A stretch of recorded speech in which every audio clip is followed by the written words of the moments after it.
الحمد لله وكفى وسلام على عباده الذين اصطفى أما بعد فأعوذ بالله من الشيطان الرجيم بسم الله الرحمن الرحيم لقد كان لكم في رسول الله أسوة حسنة صدق الله العظيم.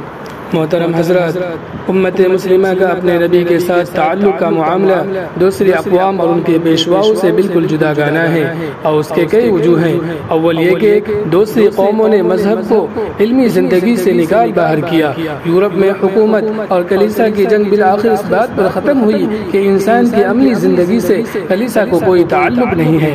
مذہب کے خلاف یہ بغاوت اور اس بغاوت کی کامیابی نے پوری دنیا کی اقوام پر گہرا اثر ڈالا اور انسان پر مذہب کی جو کچھ گرفت تھی وہ ڈھیلی پڑ گئی۔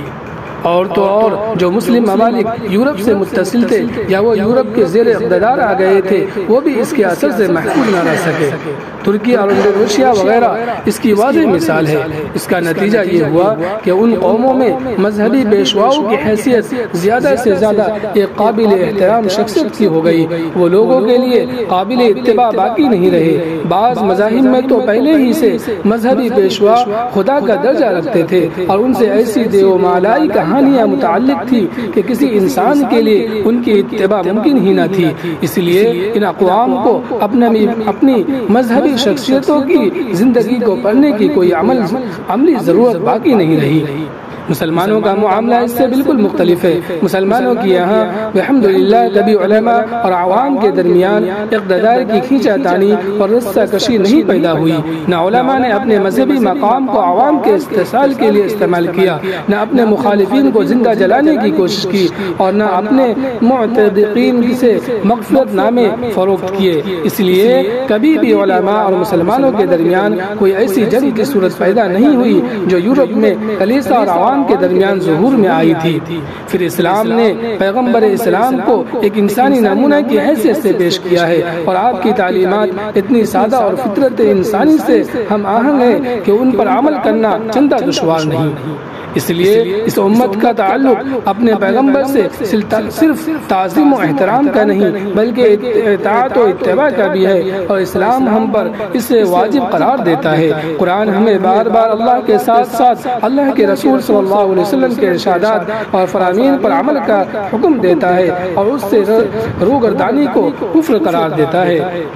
قل اطیعوا اللہ والرسول فإن تولوا فإن اللہ لا يحب الكافرین، اور اسے ایمان کی کسوٹی کہتا ہے وَأَطِيعُوا اللَّهَ وَرَسُولَهُ إِن كُنتُم مُؤْمِنِينَ، بلکہ فرمایا گیا کہ رسول کی اطاعت ہی اللہ کی اطاعت ہے۔ من يطیع الرسول فقد اطاع اللہ، رسول کے احکام کی حیثیت قانون و شریعت کے بنیادی سرچشمہ کی ہے۔ اس لیے حکم ربانی ہوا کہ رسول جو بھی حکم دے اس کی تعمیل کرو اور جس بات سے منع فرمائے اس سے بچو۔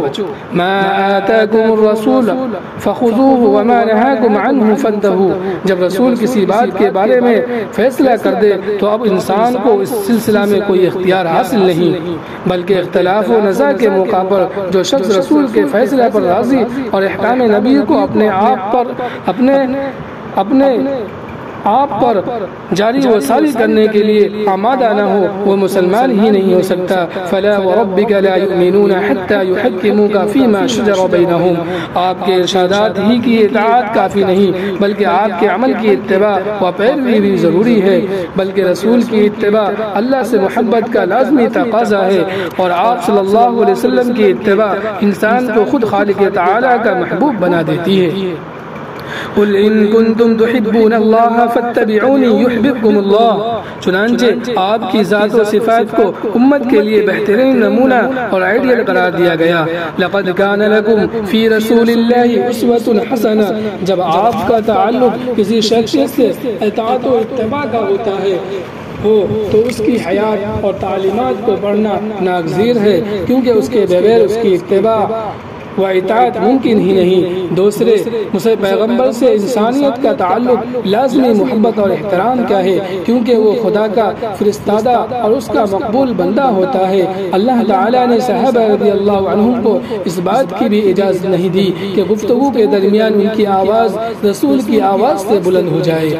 لا ترفعوا اصواتکم فوق صوت النبی، اور ارشاد ہوا کہ رسول کو متوجہ کرنے کا وہ انداز نہ ہونا چاہیے جو لوگوں کا ایک دوسرے سے ہوتا ہے.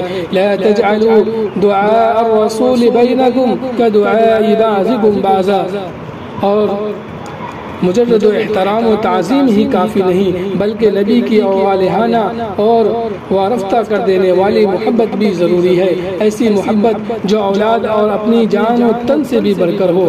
حضرت انس رضی اللہ عنہ سے روایت ہے کہ آپ صلی اللہ علیہ وسلم نے ارشاد فرمایا تم میں سے کوئی شخص اس وقت تک صاحب ایمان نہیں ہو سکتا جب تک میں اسے اس کے ماں باپ اس کی اولاد اور تمام لوگوں سے زیادہ محبوب نہ ہو جاؤں. اور واقعہ ہے کہ اللہ تعالیٰ نے اس امت کے دل میں اپنے پیغمبر کی ایسی محبت رچا بسا دی ہے کہ پاکیزہ سچی اور حقیقت محبت کی ایسی کوئی مثال نہیں مل سکتی. چنانچہ مسلمانوں کا اجماعی عقیدہ ہے کہ رسول اللہ صلی اللہ علیہ وسلم کا احترام اور آپ کی محبت ایمان کا لازمی جز ہے. خدا نہ خواستہ آپ کی توہین یا آپ سے بے تعلقی کفر و ارتداد کا باعث ہے. یہ ایک متفق علیہ مسئلہ ہے.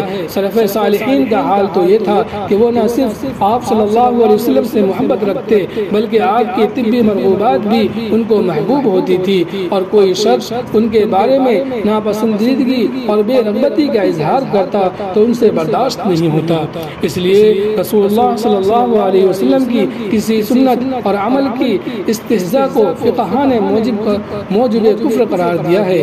اس درجہ کی محبت اور عظمت اس وقت تک پیدا نہیں ہو سکتی جب تک کوئی شخص آپ کی حیات طیبہ کا مطالعہ نہ کرے. اس لیے کہ جب تک انسان کسی کی شخصیت اس کی پاکیزہ حیات اور اس کے کردار کی عظمت سے واقف نہ ہو نہ اس کے دل میں حقیقی معنوں میں اس شخص کی عظمت جاگزی ہو سکتی ہے اور نہ سچی محبت پروان چڑھ سکتی ہے. دوسری اقوام کا معاملہ اس سے مختلف ہے. ایک شخص رام جی کی پرستش کر کے بھی ہندو ہوتا ہے اور رام کا پتلا جلا کر بھی عیسائیوں کے یہودیوں سے گرم جوش تعلقات دیکھے. اور اس پر بھی نظر رکھیے کہ یہودی حضرت مسیح علیہ السلام کو آج بھی ولد الزنا اور حضرت مریم علیہ السلام کو زانیہ کہتے ہیں. پھر سوچئے کہ حضرت عیسیٰ علیہ السلام کی کتنی محبت و عظمت ان کے قلوب میں ہے. تیسرے، اسلام کی تمام تعلیمات کی اساس رسول اللہ صلی اللہ علیہ وسلم کا اسوہ ہے اور شریعت کے تمام احکام کا مدار آپ کی ذات و اعلیٰ صفات ہے. ہم خدا کو ایک مانتے ہیں، وحی اور رسالت کے نظام پر یقین رکھتے ہیں، آخرت پر ہمارا ایمان ہے، کچھ چیزوں کو فرائض و واجبات اور کچھ چیزوں کو حرام اور مکروہ تصور کرتے ہیں، کچھ احکام حلال اور مباحات کے قبیل سے ہیں. ان تمام اعتقادی و عملی احکام کی بنیادی کتاب اللہ اور سنت رسول اللہ ہے. کتاب اللہ سے مراد وہ کتاب الہی ہے جو محمد رسول اللہ صلی اللہ علیہ وسلم پر نازل ہوئی اور سنت آپ صلی اللہ علیہ وسلم کے فرمودات اور معمولات سے عبارت ہے. غرض دین کے یہ دونوں ہی مصادر آپ ہی کی ذات سے متعلق ہے. اس لیے دین حق کے دشمنوں نے ہمیشہ آپ کی ذات کو ہدف بنانے کی کوشش کی ہے. صلیبی جنگوں میں شکست و ہزیمت کے بعد جب اہل مغرب اس بات سے مایوس ہو گئے کہ وہ جنگ کے میدان میں عالم اسلام کو زیر کر سکیں گے تو انہوں نے علم و قلم کے ہتھیار سے اسلام پر حملہ کرنا شروع کیا. اور یوں تو انہوں نے قرآن و سنت کے استناد و اعتبار سے لے کر احکام و شریعت کی معقولیت اور اسلامی تاریخ تک ہر شعبہ دین کو اپنے حملہ کا نشانہ بنایا. لیکن پیغمبر اسلام صلی اللہ علیہ وسلم کی حیات مبارکہ ان کی یلغار کا خاص ہدف رہی ہے، کیونکہ آپ ہی کی ذات پر دین کی بنیاد ہے. اگر آپ کی شخصیت کو مجروح و مشکوک کر دیا جائے تو دین کی پوری بنیاد ہی منہدم ہو جائے گی. چنانچہ مستشرقین نے اس موضوع پر اتنا کچھ لکھا ہے کہ اس کی فہرست بندی کے لیے بھی مستقل کتاب درکار ہے.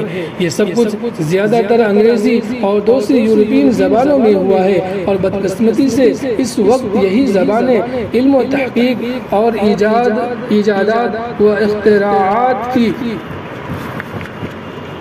نمائندہ ہیں۔ اس لیے اس دور میں نہ صرف غیر مسلم بلکہ جدید تعلیم یافتہ مسلمان بھی ان زبانوں کو سکہ رائج الوقت کی طرح اختیار کرنے پر مجبور ہیں، اور وہ نہ صرف اپنے فن کی کتابیں بلکہ مذہب اور تاریخ بھی انہی زبانوں کے واسطہ سے پڑھتے ہیں۔ اس کا نتیجہ یہ ہے کہ جن لوگوں کو سیرت کی مستند کتابیں پڑھنے یا اہل علم سے استفادہ کرنے کا موقع نہیں ملا ہے، ان کے دلوں میں بھی شکوک و شبہات کے کانٹے چبھنے لگتے ہیں، اور وہ بھی مغرب کے دام ہم رنگ زمین کے اسیر ہوئے جاتے ہیں۔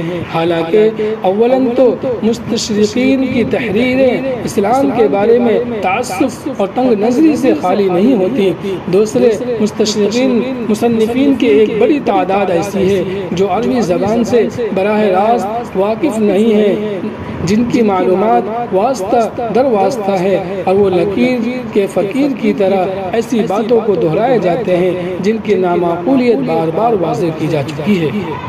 غرض کہ رسول اللہ صلی اللہ علیہ وسلم کی اطاعت و اتباع کے لیے، ایمان کی حفاظت کے لیے مطلوبہ محبت و احترام سے، اپنے دل و دماغ کو معمور رکھنے کی غرض سے، اور اعتداء اسلام کی فتنہ سامانیوں اور قلمی شرانگیزیوں سے بچنے کے لیے سیرت نبی صلی اللہ علیہ وسلم کا مطالعہ وقت کی نہایت ہی اہم ضرورت ہے، جسے کسی صورت نظر انداز نہیں کیا جا سکتا۔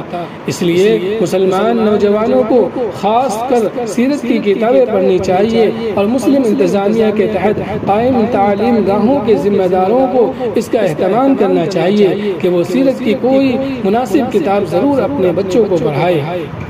یہ بھی ایک اہم سوال ہے کہ سیرت کا مطالعہ کس طرح کیا جائے۔ رسول اللہ صلی اللہ علیہ وسلم کی سیرت کے دو حصے ہیں، ایک حصہ تو آپ کے فضائل و مناقب کا ہے، یہ تو بے شمار ہیں، اور بقول شاعر بعد از خدا بزرگ تو کوئی حصہ مختصر، یعنی حاصل یہ ہے کہ خدا کے بعد آپ کی ذات سب سے بزرگ و برتر ذات ہے۔ عام طور پر ہمارے یہاں سیرت کے جلسے اسی موضوع کے لیے مخصوص ہو گئے ہیں۔ مجھے اس کی اہمیت سے انکار نہیں، لیکن مطالعہ سیرت کے لیے صرف اسی ایک پہلو کو کافی سمجھنا صحیح نہیں ہے۔ سیرت کے مطالعہ کا ایک طریقہ یہ ہے کہ آپ کی سیرت کو اپنی عملی زندگی کے لیے آئینہ بنایا جائے، اور اس کو سامنے رکھ کر انسان اپنی اصلاح کرے اور اپنے اعمال و اخلاق کو سنوارے۔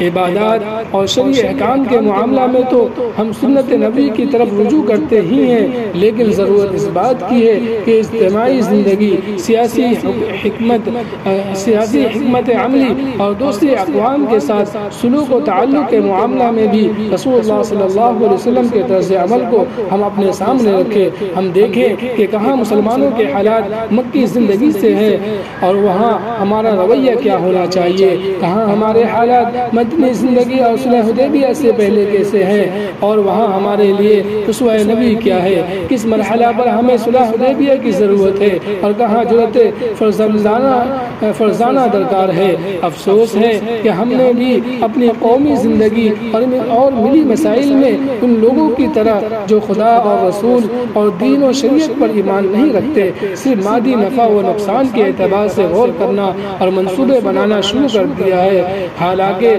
بحیثیت مسلمان ہمیں ہر موڑ پر اسوہ حسنہ کو ملحوظ رکھنا چاہیے اور دیکھنا چاہیے کہ اس موقع پر ہمارے لیے کیا رہنمائی ملتی ہے۔ اس میں ہماری دنیا کی کامیابی بھی ہے اور آخرت کی فلاح بھی۔ وآخر دعوانا الحمدللہ رب العالمین۔